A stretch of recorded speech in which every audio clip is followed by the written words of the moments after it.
He said, I didn't go up. I respect the apostle and all that, but I didn't even go up with the. I went to Jerusalem and got this thing for myself. And God showed me what great thing I must suffer. See, if I had got it for myself, when he showed me all of that, then I would have backed up on it. I didn't get saved for that. I want to preach the gospel, not suffer. And he wouldn't do it. But when God showed it, see, this is the invitation of God.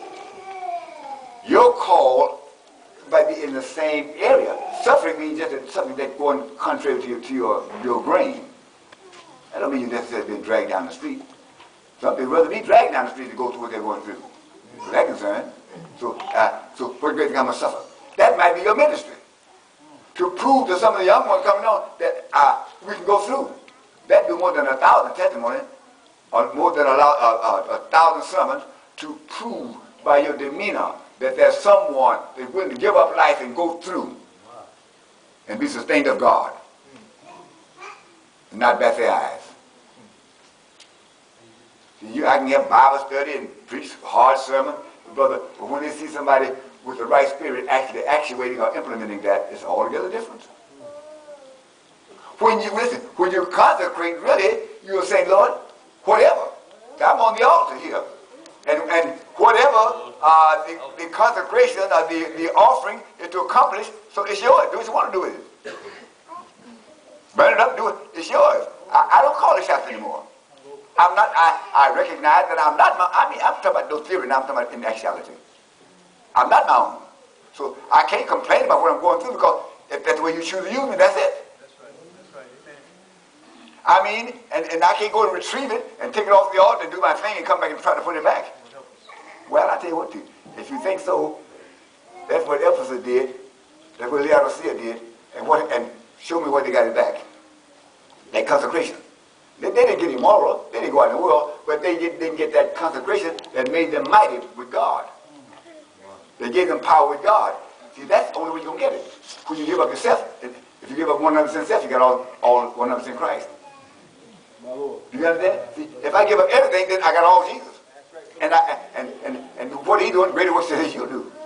In volume, not maybe in quality, but in quantity. You listen to things for God. I'll tell you something.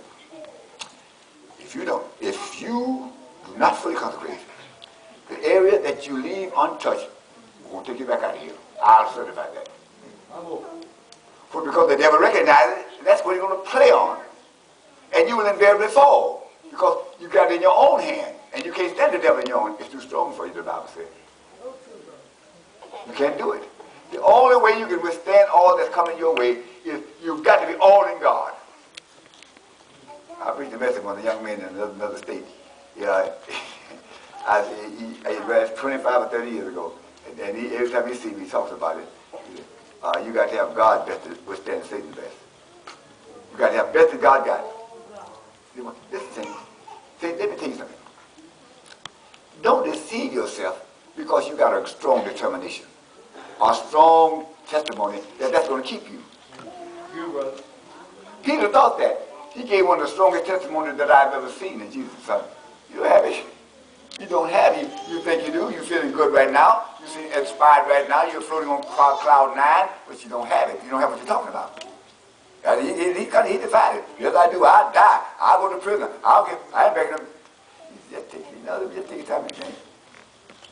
And go and get ready to hit the altar because you're going to backslide. You do all that talking. You have to get through all that talking and sit down and praise God. What? You don't have one on the altar. Now you tried because you maybe been apologetic a few times when you got off, but you never crucified it. You never burned it up. You never burned it up. You kind of wounded a little bit and you saw yourself and you know, well, I fell short here. I did it, but you never actually went the distance with it. And it's still alive. And you're struggling with it. You're not going to make it. So you're not going to make it. Unless you're going to do what you got to do, you will do what you're going to do tonight. Because the devil already got you on his hit list. And you're not there. See, listen. Once you put that sacrifice on the altar, you'll not ever touch it again. Because I sacrificed in the first place because I saw that I couldn't profit with it. And I'm giving it to God. And I want God to use it. And as a result, he'll use me. So here it is. When you sneak around doing this, that, and the other, and touching what you put on the altar and all that kind of stuff, and making a false impression, don't do that. You're done if you're not done already. There's so many things I keep telling you, say to God. You know, once I was running a class, you didn't tell this many times, and I was preaching on idle talking and gossiping and maligning, and so this new sister, she was in the middle age, had been involved in that. They pulled off into it. And I was commuting at that time. And so she cried, said, I'm guilty of that. And I told you this before because it was so impressive. And you know, from that time until the day she died, I don't know if I ever heard her involve herself. I don't care, you say what you want to say. If they try to talk to her, she would just, You want to say what you meant? I want to ask her something because I said, Pastor, I need to know some things here. Well, that's the moment they talk to me. I want to know what you, I need to know. I said, Well, she was just telling me, I put that on the altar. I didn't have light on that. And I was guilty. So I'll never put a vain word again, by the grace of God. I can't hold myself like a straight jacket. I got to kill it because if I keep it alive, I can make all the statements I want to make. But if I keep it alive, I'm going to revert back to it. If it's there, I will invariably reach back and get it in an emergency. If I got fight in me, if you back me in the corner, I'm coming out. I might do it, okay, I didn't build the floor, come back in the corner. I'll come out.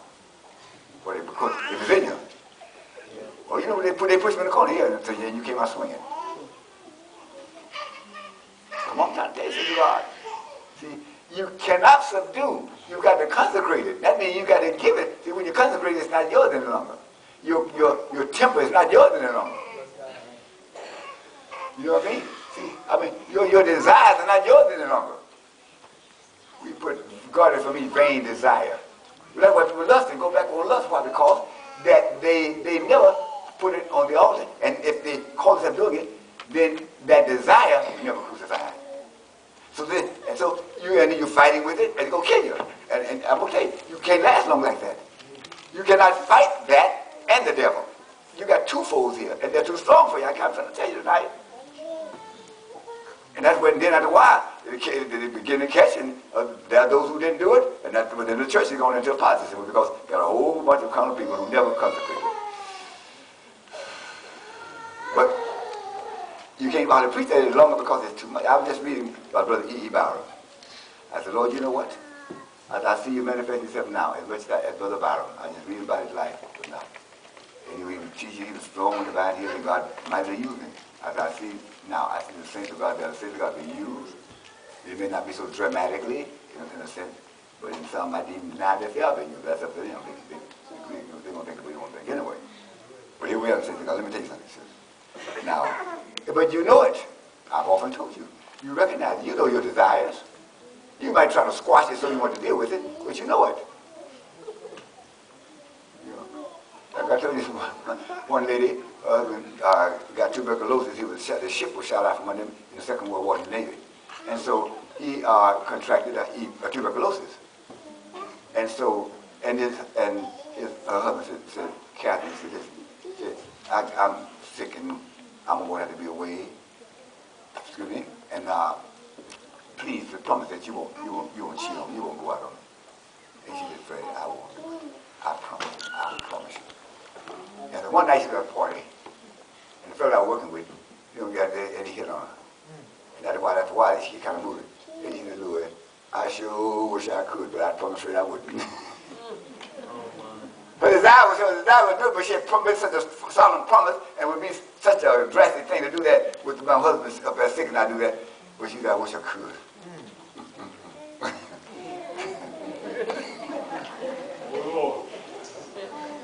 Tell me about this saying that tonight.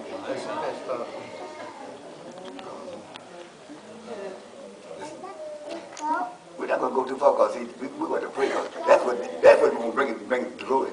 Pentecost, prayer. Peter released from jail by the name of prayer.